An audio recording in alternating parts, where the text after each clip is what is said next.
Hi everyone. Okay, hi guys. Hi guys. Hi guys. Hi guys. Hi guys. Hi guys. Hi everyone. Hi guys. Okay, hi guys. Hi everyone. Hi guys. Hi guys. Hi guys. Hi guys. Hi guys. Hi guys. Hi everyone. Hi guys. Hi guys. Hi guys, I'm Colin. I'm Jen's slightly older brother, and sadly Jen passed away last Friday. Um, One of her express wishes was that as a family we added or did a video, as she's been doing over the last couple of months, of her treatment and what she's been up to in between her last video, which I think was about the middle of September. To now, and I think it's really important. It was massively important to her, and it just showed her strength that she was doing these videos all the way up until kind of she could, and if she could have, she would have done this herself. But it's important that we can continue her message and from her previous videos, and let people know who are also suffering with similar conditions of the small cell ovarian cancer that they continue to have a little bit of an insight into what happens when you sort of go into a hospice or when you're receiving treatment at home, and what she found that worked for her.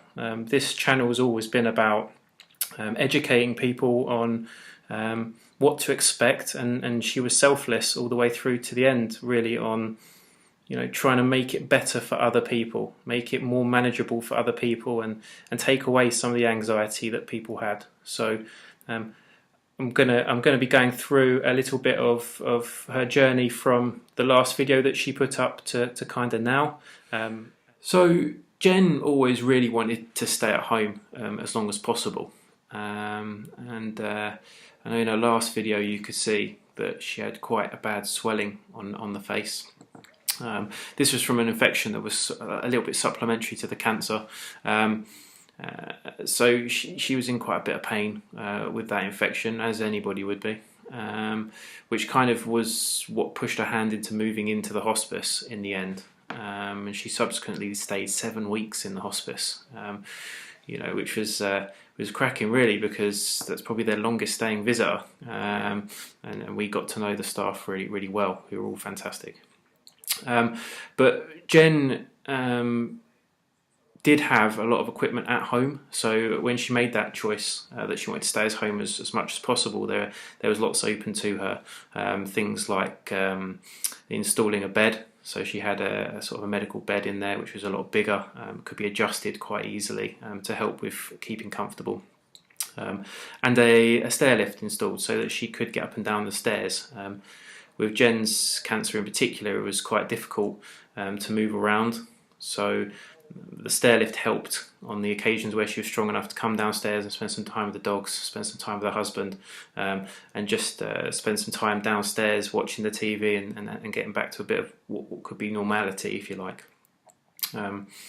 So when Jen was at home, she did have the district nurses as sort of attending every 4 hours.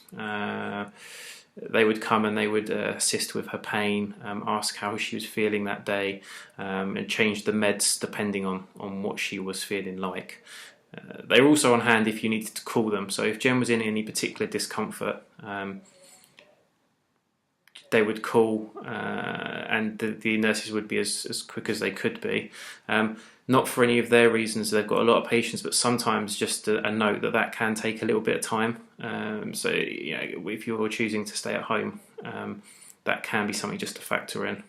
That if you do need a bit of a booster or a bit of a change, they do take a little bit of time sometimes to come around outside of their 4-hour checks.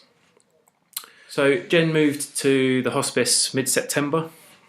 Due to the face infection I mentioned. The actual hospice itself was really nice. Staff were great. Jen was lucky enough to get a side room which had a built-in toilet and everything else. There was also sort of a ward. I think it was only a sort of 15 or 16 people sort of place, so it's quite intimate. And she was admitted in there to deal with the complaints she had with her face, and they prescribed some antibiotics there. One thing that really worked for Jen in the hospice was an air bed, so an air mattress. So what that does is it changes where the air is pumped into the mattress depending on how the person's laying on the bed. Some people get on with it, and then the nurses were saying that some people in there don't get on with them. But for Jen, it really helped. The only thing to mention with the air mattress is the noises that it makes. Now, it is quite quiet, but it does, when it's readjusting itself, there are certain noises of the motors sort of pumping the air in. Sometimes that can stir if you're trying to rest and things, but they're few and far between. But it's just something of note, and that's something that really worked for Jen. But for other people, they weren't really into it. So the air mattress was something that really helped. There was obviously staff on hand 24/7 in the hospice. Jen did have a button that we all used to get the attention of nurses and staff, and it could be for anything as small as that she needed a drink, all the way through to she needed some assistance with remaining comfortable. As a family, Mum and Dad and Jen's husband stayed with her 24/7 throughout those 7 weeks, and it was a wish of Jen's. We're fortunate enough that we were able to facilitate that, but other families, the staff are on hand there, and the button is on hand for assistance when needed. While at the hospice, the staff, as well as giving that kind of the medical side of care, also cover off a load of other stuff. So the hospice will take care of things like food. They've got a lot of volunteers that will do sort of breakfast, lunch and dinner. You get your menu in the morning and you can choose. Jen's food intake changed from when she first went in all the way through to kind of when she left. So at first she was taking small amounts of solids on, and over the weeks that kind of depleted through. The staff will provide with whatever you need. So, there's a communal kitchen that family can use, but the staff will come around and they'll give, if you want food and you don't eat it, they'll take it away.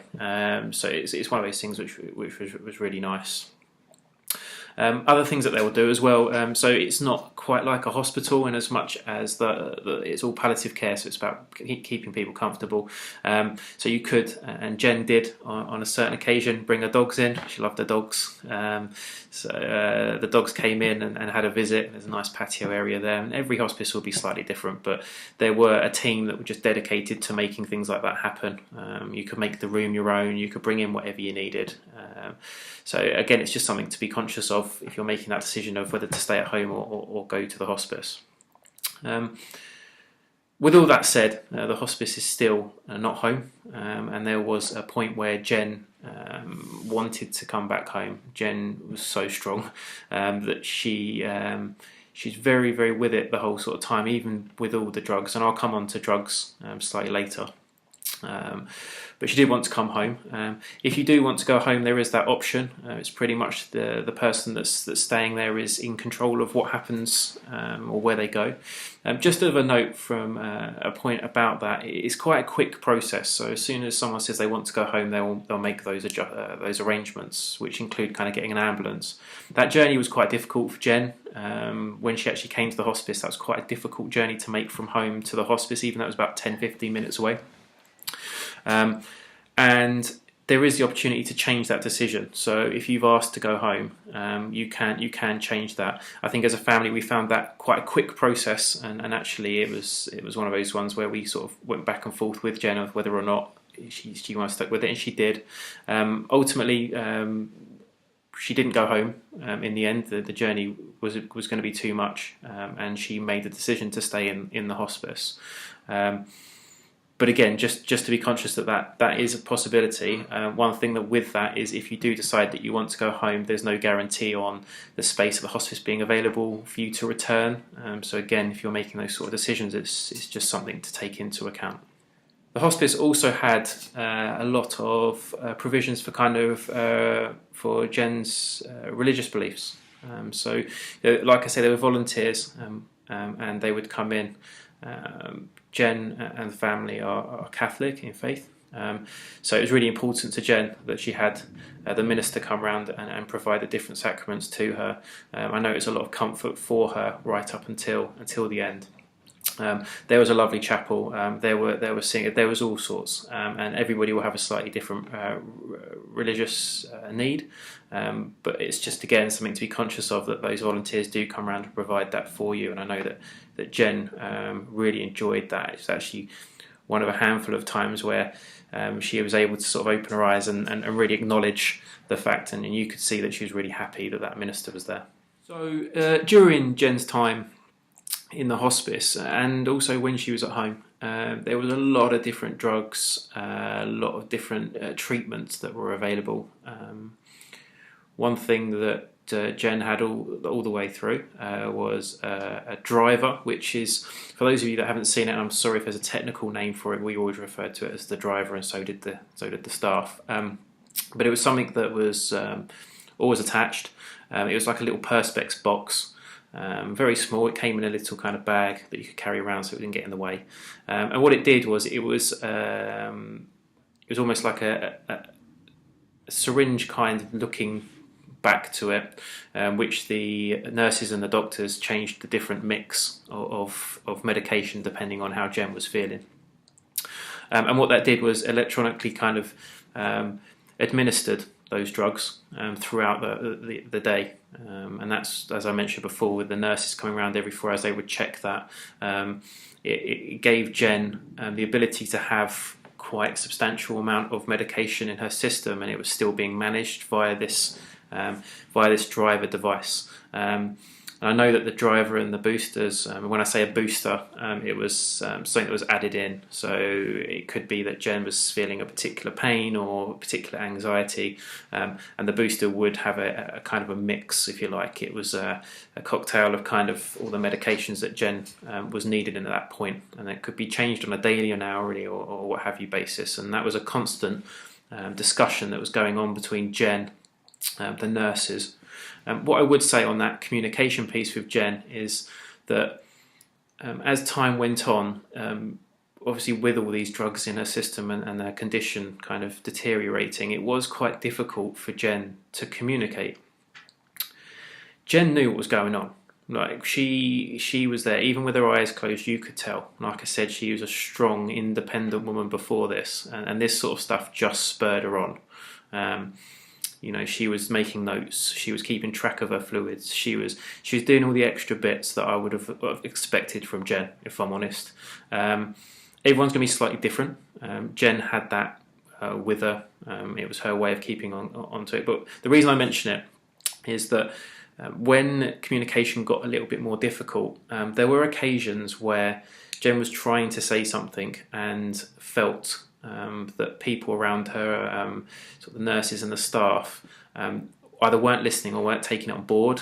They kind of thought that she wasn't really understanding or what have you, and she was completely with it. She knew what she wanted to say.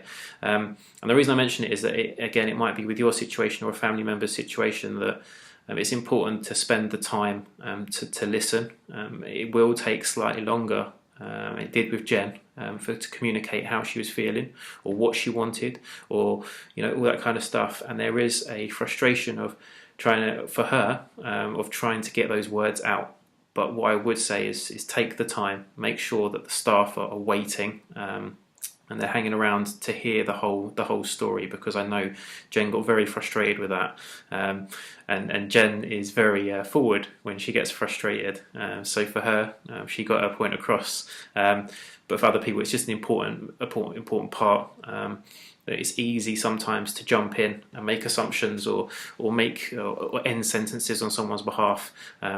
But with Jen in particular, it was very much, she knew what she was saying and she was trying to get it out. So when we're talking about the boosters, and we were talking about pain relief and anxiety relief and catheters and all this kind of stuff, Jen was very much in control with that. But on occasions, we do just take slightly longer to understand the message that she was trying to put out to us. So Jen had a variety of different meds throughout her sort of time, both at home through the driver and at the hospice. Now, I'll do my best to pronounce some of these drugs.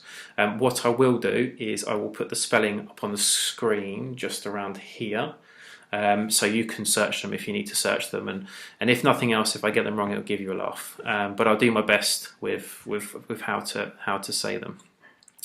So there was some main objectives with some of the medication that was in the booster or the driver. Diamorphine was the main sort of pain relief booster. So when Jen was in any particular pain, she would have that diamorphine in the driver, and that would deal primarily with the pain resulting from her condition. Jen's cancer was very much sort of in the muscles and in the bones, so that was really, really important. Midazolam, there you go. Midazolam was added to the driver quite early on. And the reason for that, what it does is it kind of relaxes your muscles, so it kind of helps you to relax. It will help people with anxiety potentially, and anxiety was quite a prevalent thing. The trouble with midazolam, which Jen found, was that it almost made her so drowsy that she wasn't able to kind of open her eyes, and she was spending sort of short periods of time sort of awake and sitting up in the first sort of half of her time at the hospice. And as I've said before, Jen wasn't about sort of sitting in bed. So, what they did do, and after some discussion, was they reduced that quite heavily and then sort of took that out of the driver, because for Jen in particular, that was almost just making her sleep. And she wanted a bit of quality of life, and although it did help relax, the drowsiness kind of was a bit too overbearing, so that one was taken out. Dexamethasone was something that was added, and that was just to project the site for the driver. So where the driver goes in, it's intravenous. Sometimes, obviously, with it being in for long periods of time, they do change them if necessary. But that was just put in to protect it from inflammation. And some of the sites and some of the areas could get inflamed just because of the nature of the drugs going in on a constant basis. And that was added in just to help again with that site, to make sure that it was protected and it wasn't giving Jen any extra pain. Other bits that Jen sort of found helpful was a drug for anti-sickness. So levomempromazine, again down here for you, was something for anti-sickness. Sort of the second half of Jen's stay at the hospice, she suffered quite heavily with sickness. As her condition progressed, the congestion in her chest sort of did build up, and obviously laying on that for a long period of time, and there's only kind of one way for that to come out, and so when when Jen was kind of upright, then unfortunately she did suffer a lot from sickness, and we found that that drug did help. The nurses would come in and they would give an injection of that drug normally on our request, and actually I was quite surprised myself on one of the mornings how quickly it kicks in. So if you're talking about sort of half hour-ish, but pretty much Jen was poorly. They did the booster injection, and then within the next half hour she was okay again. Anti-sickness was a big one, and like I say, they also can provide tablets that melt underneath the tongue, and again I'll put the name of which just down here. But they were helpful as well. So again, from an anxiety point of view, of wants to be being sick a lot, anti-sickness was a big one. Anxiety and agitation were also big. So, with you have the pain, you had the sickness, and then you have the kind of the anxiety, which are all kind of symptoms that we had to Jen had to deal with over the last 7 weeks. The midazolam did help with the anxiety, but as I said, we took that out, or Jen took that out. to make herself feel a little bit more alert. A lot of the anxiety is actually just having someone with her. So as I said, we were lucky enough that we could spend those hours with her, and just having someone there to reassure was better than a drug sometimes. Just having that button on standby if you haven't got your family with you is again helps with that anxiety. But the other thing that Jen suffered with was some kind of there were agitated kind of involuntary leg movements, and this is something where I think in cancer sufferers is quite common. But obviously, laying in a bed for long periods of time, it's going to happen with your legs and your arms and what have you. And Jen did suffer with a lot of kind of involuntary leg movements and jutters. There was a drug that helped with that, and as that progressed and got slightly worse, they did put into to her driver the Lorazepam again down there, just to calm those leg movements. Again, it could happen at any point. She could be asleep, but it was just all about making her comfortable, and again that drug helped with that. We also had things like barrier creams that were applied to legs and heels for the same reason. So, the worst thing in the world was the fact that, you'd be laying in bed, you don't want to have then cracked skin or anything like that. So the nurses would come in, and they would come in on a regular basis, and they would help Jen with everyday sort of hygiene stuff. They would help her with barrier cream for legs and heels, and Jen, she was still looking cracking. She still wanted her legs shaved. She's all of that stuff that you would expect from a young woman. Like they did, she was going to have it done. It was Jen, so they did it, and you might be different. But for her, that was important as well. So while you have all these drugs, and like I say, I'll put all of the drugs and what they did for Jen in the description below as well. And again, apologise for not being able to pronounce a lot of them. They were a bit of a mouthful. But all of those mixed together, there were ups and downs with that. And really for you and anyone else that's suffering, it's really about trying to get that mix right for you. Everyone's going to be slightly different. Everyone's going to experience slightly different symptoms, and like I said at the start, it's really important that you make it clear what you want, even if that takes 10-15 minutes to talk. We know that was something that was really important to Jen, and Jen was in control. That was the most important thing for us for her. So with all of these, when something needed to come out or something needed to go in, then we would try and facilitate that the best we could. And there is a little bit of trial and error. So with all of the drugs that I've already mentioned, there was a trial and error with the doctors of how much to put in, how much to take out, and like I say with midazolam, that was one that was, for a day or so was so drowsy we had to sort of wean that one off in the next couple of days, and Jen was a lot more coherent after that. But everyone's different, and everyone will have slightly different drugs needs. When Jen was at home, she would have prescription drugs, sort of morphine tablets, and various other bits to try and help her keep comfortable. But they were the main drugs that she used in her stay at the hospice. In the final few weeks, especially kind of the final week, Jen's condition kind of changed somewhat.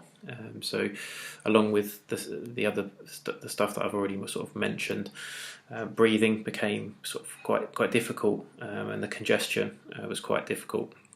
But again, Jen was coming out with some classics. She still, she asked for a McDonald's. She asked for all sorts of different bits and bobs. Her food intake, she hadn't had any food, I think, for about 50 days. So she was just taking on fluids. One thing that Jen did enjoy on occasion was jelly. So jelly seemed to be a good one. Jelly and yogurt in the first few weeks in the hospice. And then from a fluid point of view, as I mentioned before, Jen was taking sort of notes on how much fluid she was taking in. She was drinking tea. She had some Mountain Dew at some point. It was just anything she fancied, really. We would give her. Ribena was a good one. She enjoyed a Ribena. But as things progressed and sort of in the final sort of week or so, fluids and any sort of food wasn't there. She didn't have the need for it. She wanted stuff, and we made sure that happened as best we could. So Jen very much enjoyed kind of like an ice lolly. That helped her because it kind of gave her mouth a fresh feel. She'd taken a bit of fluid. It was quite a nice taste. It was something she could hold and do herself. So she had quite a few sort of ice lollies. Some kind of slush puppy sort of thing. So you got the ice drinks. She enjoyed a couple of those. Again, anything that could kind of refresh her mouth. The staff do have these kind of swabs that refresh your mouth when instead of brushing your teeth or anything. That just gives you a bit of a refresh. I know that Jen used those a couple of times, but I think she preferred an ice lolly, and she was sort of taking those ice lollies and eating what she could right up to near the end. So as I say, the congestion and bits and bobs like that right near sort of her last few hours was quite bad, and breathing got quite intermittent. So the breathing got quite laboured, and it was again using the drugs and what we could from the nurses and doctors to make sure she was as comfortable as possible. And one thing that I think we all take some comfort from was that she was surrounded by people that loved her, and her last couple of hours in particular, she knew she was loved, and she knew that the right people were with her, and again that's massively important. She had everything around her. She had the right people around her, and in those last sort of few hours, it was very much about keeping her comfortable and making sure she understood that everybody was there and around her and comforting her. And I know that she slipped away very, very peacefully. And I think that's one thing to note is, although it's a difficult subject to talk about, the main priority with all of this was to make sure she was comfortable as can be, and that her needs were looked after. And in those final moments, I think she did. She still communicated with Mum. She still knew what was going on, and she slipped away very, very gently. So I hope some of the bits that I've kind of talked about on Jen's behalf have been helpful, or at least give you a bit of an idea. None of this for Jen was about, I suppose, being cuddly or furry. It was all about giving the facts and helping other people. She said it best on one of the first videos she ever did, where she said, this is me, was what she said. And I think these videos very much personified Jen. Selfless, putting her own emotions, out there. It's the most difficult thing in the world. She's probably been through the most difficult thing that anyone will experience, and she still wanted another video to go up and explain about that struggle, so that people would understand. And I hope that the channel will help people. I hope that there's a bit of insight there, and it's helpful. And I guess thank you for your support. I know she would have wanted me to thank you on her behalf. Thank you, and I'll leave it to Jen to see us out. I'll speak to you soon. See you on the other side.